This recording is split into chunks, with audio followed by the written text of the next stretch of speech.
Hi friends, welcome to Saranya kitchen. எல்லோரும் எப்படி இருக்கீங்க ஃப்ரெண்ட்ஸ்? இப்போ வந்து நம்ம வீடியோவில் என்ன பார்க்க போகிறோம்னா முட்டை கிரேவி. அப்படியே கொஞ்சமாக அப்படியே வைக்கலாம் அப்படின்ட்டு இட்லி, தோசைக்கு, சப்பாத்திக்கு, பூரிக்கு அது கூட தொட்டுக்கிட்டால் சூப்பராக இருக்கும் ஃப்ரெண்ட்ஸ். இப்போ வந்து அதேமாரி தான் செய்ய போகிறேன். எப்படின்னா நம்ம தோசை ஊற்ற போகிறோம். தோசை கொஞ்சமாக ஊற்றி அந்த இது கிரேவி மாரி தொட்டுக்கலாம் அப்படின்றக்காக எக்கு கிரேவி வைக்க போகிறேன் ஃப்ரெண்ட்ஸ். எக்கு வேக வச்சுட்டேன், வெந்துட்டுருக்கு. இப்போ என்ன செய்கிறேன் அப்படி அதுக்கு தேவையான பொருள் என்னென்னு பார்க்கலாம். வாங்க வீடியோக்குள்ளே போகலாம்.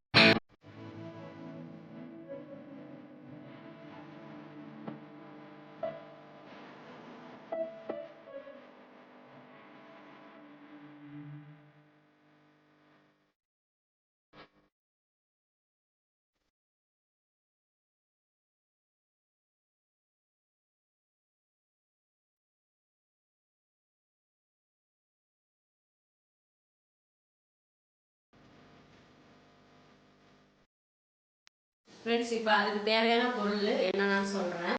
ஃப்ரெண்ட்ஸ், இப்போ அதுக்கு தேவையான பொருள்னு சொல்கிறேன். 3 வெங்காயம், இப்போ பெரிய வெங்காயம் 3 எடுத்துருக்கேன் ஃப்ரெண்ட்ஸ். பொடுசாக அப்படியே குட்டி குட்டியாக அரைஞ்சிக்கணும். ஒரே ஒரு பச்சை மிளகா, தேங்காய் அரைச்சி ஊற்றுறதுக்காக தேங்காயில் இஞ்சி பூண்டு பேஸ்ட்டு. நான் இஞ்சியும் பூண்டு எடுத்து வச்சுருக்கேன் உங்களுக்கு காமிக்கிறதுக்காக. தக்காளி 2 தக்காளி ஃப்ரெண்ட்ஸ், கொஞ்சமாக எடுத்துக்கலாம். தக்காளி வந்து பெருசாக இருந்தால் 2 போதும், சின்னதாக இருந்ததுன்னா 3 எடுத்துக்கலாம், கரெக்டாக இருக்கும் ஃப்ரெண்ட்ஸ். நான் இது பெருசாக இருந்தது அதனால் 2 தக்காளி எடுத்திருக்கேன்.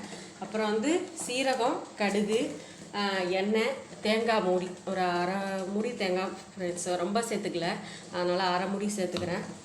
மஞ்சத்தூள், மிளகாத்தூள், வீட்டில் அரைச்ச மிளகாத்தூள், கரம் மசாலா பாக்கெட் ஃப்ரெண்ட்ஸ். பாக்கெட்டாக இருக்குது அதனால் காமிக்கல, போடுறப்ப காமிக்கிறேன் ஃப்ரெண்ட்ஸ். இப்போ வந்து கருவேப்பிலை, முட்டை ஒரு கடைசியாக அவிக்காமல் வச்சுருக்கேன்.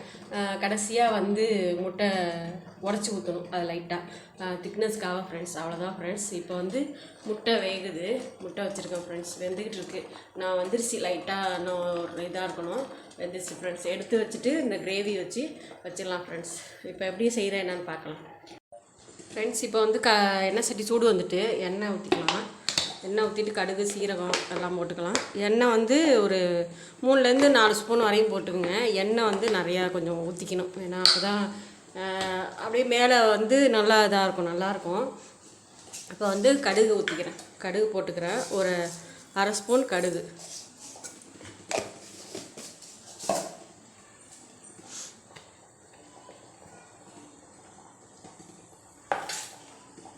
அரை ஸ்பூன் கடுகு சூடு வரட்டும். ஏன்னா பொரியணும், கடுகு பொரியட்டும்.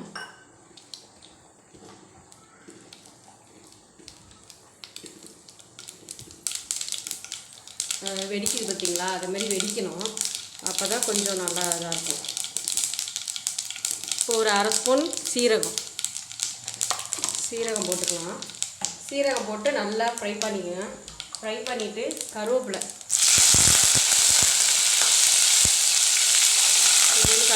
வெங்காயம், ஒரு 3 வெங்காயம் எடுத்துருக்கேன், அதை போட்டுக்கலாம். உங்களுக்கு வந்து நான் 3 பேர் செய்கிறேன், அதனால் கொஞ்சம் கம்மியாக தான் செய்கிறேன். உங்கள் வீட்டில் அதிகமாக இருந்தாங்க அப்படின்னா ஒரு வெங்காயம் கூட போட்டுக்கலாம், கரெக்டாக இருக்கும். அதுமாரி தக்காளியும் நான் 2 தக்காளி போட்டிருக்கேன், நீங்கள் 3 தக்காளி அப்படி சேர்த்துக்கலாம், கரெக்டாக இதாக இருக்கும். முட்டையும் அதை மாரி தான் நான் சேர்த்துருக்க மாதிரியே சேர்த்துக்குங்க, கரெக்டாக இருக்கும். ஏன்னா வந்து முட்டை வந்து அவ்வளோவா பிள்ளைங்க விரும்பாதுங்க. அவிச்சி போடுறேன்னா முட்டை உடச்சி ஊற்றலை, அவிச்சி அப்படியே வேக வச்சு அதை ஃப்ரை பண்ணி அப்படியே போடுறேன். அதனால் வந்து பசங்க சாப்பிடுதான்னு இதாக இருக்காது. இப்போ எங்கள் பசங்களாம் சாப்பிட்ருவோங்க, அவிச்சாலும் சரி, ஆம்லேட் போட்டு கொடுத்தாலும் சரி, பசங்க சாப்பிட்ருவோம். இப்போ வந்து நல்லா கண்ணாடி பதம் வந்தால் போதும், நல்லா கொஞ்சம் லைட்டாக நல்லா வதங்கணும், லைட்டாக வதங்கட்டும். நல்லா வதங்கின பிறகு நான் காமிக்கிறேன் ஃப்ரெண்ட்ஸ். இப்போ நல்லா வதங்கிடுச்சு. இப்போ வந்து தக்காளி போட்டுக்கலாம். பாருங்க, நல்லா வதங்கிடுச்சு. இதுமாரி தான் இருக்கணும், கரெக்டாக இருக்குது. இது வந்து நல்லா வதக்கி தக்காளி போட்டுக்கலாம் ஃபஸ்ட்டு. அதுக்கப்புறம் தக்காளி போட்டு இஞ்சி பூண்டு பேஸ்ட்டு போட்டுக்கலாம். தக்காளி நல்லா வதங்கணும். வதங்கின பிறகு நம்ம வந்து அந்த மசாலா ஐட்டம்லாம் போட்டுக்கலாம். இதில் வந்து லைட்டாக உப்பு போட்டுக்கிட்டிங்கன்னா சீக்கிரம் வதங்கும். இப்போ வந்து நம்ம வந்து தக்காளி வதங்கின பிறகு மசாலா போட்டுட்டு அதுக்கப்புறம் நம்ம வந்து உப்பு போட்டுக்கலாம்.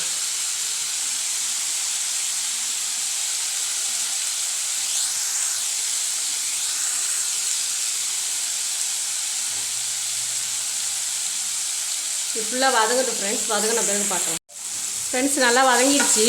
இப்போ வந்து இஞ்சி பூண்டு பேஸ்ட்டு ஒரு ஸ்பூன் போல் போட்டுக்கலாம். இஞ்சி பூண்டு பேஸ்ட்டு ஒரு ஸ்பூன் நல்லா, ஏன்னா வதங்குறது செரிமானம் ஆகும். நம்ம முட்டையாக இருக்குல்ல, அதனால் செரிமானம் சீக்கிரம் கொடுக்கும். இப்போ வந்து இஞ்சி பூண்டு நல்லா பேஸ்ட்டு போட்டோம், அந்த ஸ்மெல் போட்டோம். போன பிறகு நம்ம வந்து அதுக்கப்புறம் நல்லா வதக்கிட்டு மிளகாத்தூள் மஞ்சத்தூள் போட்டுக்கலாம். கரம் மசாலாலாம் எடுத்து வச்சுருக்கேன், அதெல்லாம் போட்டுக்கலாம்.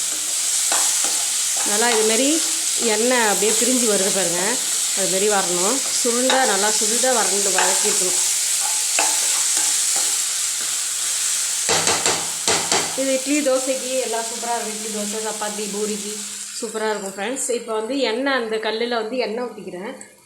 எப்படின்னா இது வறுக்கிறதுக்கு, முட்டை வறுக்கிறதுக்கு கொஞ்சமாக அப்படி லைட்டாக போட்டுக்கணும்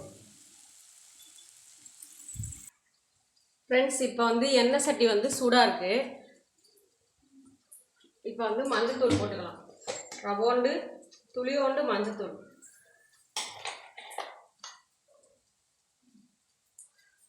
துளியோண்டு மஞ்சத்தூள், ஒரு அரை ஸ்பூன் மஞ்சத்தூள் ஃப்ரெண்ட்ஸ்.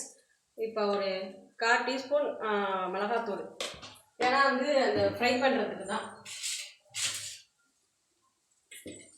எக்கு வந்து இப்படி ஒரு கோடு போட்டுக்குங்க, லைட்டாக இப்படி கோடு போட்டுக்கிட்டிங்கன்னா அந்த மசாலாலாம் இறங்கும். அதுக்காக தான் அப்படி போட்டுக்கிறது.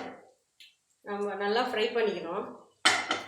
கோடு போட்டுட்டு லைட்டாக அப்படி ப்ரெஸ் பண்ணிங்கன்னா கத்தியால் வச்சு கரெக்டாக இருக்கும் ஃப்ரெண்ட்ஸ்.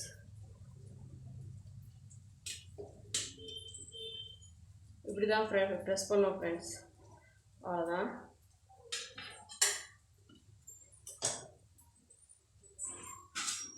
வந்து நல்லா இதை வதக்கி விட்டுக்கலாம். நல்லா வதக்கி விட்டுட்டு இதை வந்து நல்லா முட்டையை வந்து இது பண்ணிக்கலாம். பாருங்க, அந்த காரம்லாம் அதில் ஏறும். அதுக்காக தான் வந்து முட்டையை ஃப்ரை பண்ணுறேன், லைட்டாக ஃப்ரை பண்ணுறேன்.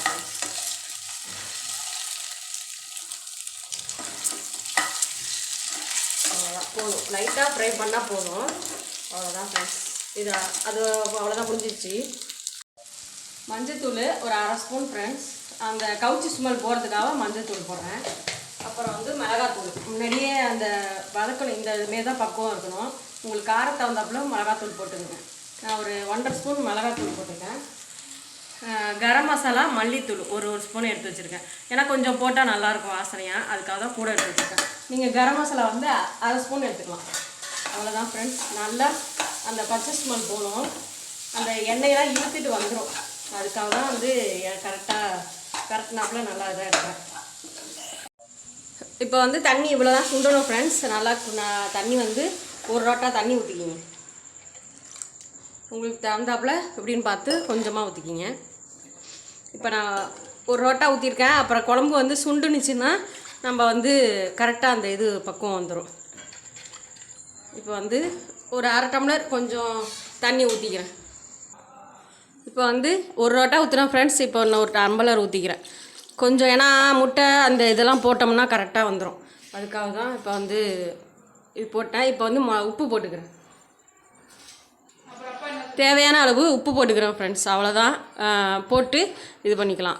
டேஸ்ட்டுக்கு தகுந்தாப்புல நீங்கள் பார்த்துட்டு போட்டுக்கலாம். இவ்வளோ தான் போடுறேன் உப்பு, அவ்வளோதான் ஃப்ரெண்ட்ஸ். தேங்காய் திருவிட்டு வந்துட்டேன். இப்போ வந்து சோம்பு சீரகம் போட்டுக்கலாம். கொஞ்சமாக ஒரு அரை ஸ்பூன் சீரகம், அவ்வளோதான் ஃப்ரெண்ட்ஸ். ரொம்ப வேண்டாம், ஒரு அரை ஸ்பூனு சீரகம் அந்த வாசனைக்காக. இப்போ வந்து ஒரே ஒரு பச்சை மிளகாய் போட்டுக்கிறேன். காரமாக இருக்காமல் கொஞ்சம் லைட்டாக அதுக்காக போட்டிருக்கேன். இதில் தண்ணி கொஞ்சமாக ஆட் பண்ணிவிட்டு கொஞ்சமாக தண்ணி ஊற்றிக்கலாம். அரைச்சிட்டு அதுக்கப்புறம் பார்க்கலாம் ஃப்ரெண்ட்ஸ். அரைச்சிட்டு வந்துட்டேன். சூப்பராக இருக்குது பாருங்கள். நல்லா இதாமாரி நைவாக அரைச்சிக்கணும். இப்போ வந்து அது கொதிக்குது, இதை போட்டுக்கிறேன் அதில்.